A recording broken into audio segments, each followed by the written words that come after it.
رب تعالیٰ کے جو چاہنے والے ہیں زبانی نہیں دل سے، وہ اس کی طرف سے آنے والی ہر مشکل، ہر مصیبت، ہر آفت اور تنگی، مفلسی، غربت، ان سب کو وہ خندہ پیشانی سے برداشت کرتے ہیں۔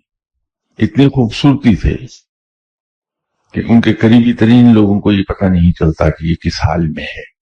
آپ نے ایسے صاحب ایمان دیکھے ہوں گے کہ جو دشمنوں کے نرغے میں کھڑے ہوتے ہیں لیکن مسکرا رہے ہوتے ہیں۔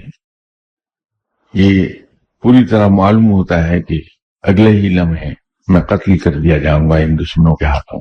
یہ وہ مبارک لوگ ہیں جن کو اپنے رب پر ایسا بھروسہ ہے کہ موت کو بالکل سامنے دیکھ کر بھی ان کے ذہن میں ایک خیال رہتا ہے کہ میرا رب میرے ساتھ ہے، اور اگر مجھے اس وقت مرنا ہے تو یہ موت بھی میرے رب کی طرف سے بھیجی ہوئی ہے، جس سے کوئی مفر ممکن نہیں ہے، اور اگر میرا وقت ابھی نہیں آیا تو میرا رب ان دشمنوں کو نرغے سے نکال کر لے جائے گا۔ تو ان کے چہرے پر کسی قسم کا کوئی خوف، کوئی ملال، کوئی غم نہیں ہوتا۔ وہ دشمن سے کمپرومائز نہیں کرتے۔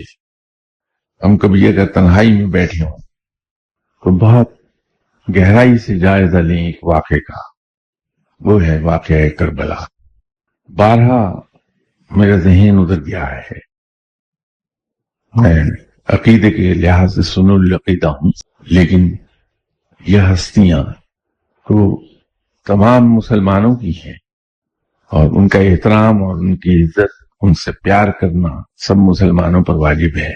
جو کردار کربلا میں جناب حضرت امام حسین رضی اللہ تعالی عنہ نے دکھا دیا، وہ پوری انسانی تاریخ میں نہ پہلے کبھی ہوا ہے، نہ آئندہ کبھی قیامت تک ہو پائے گا۔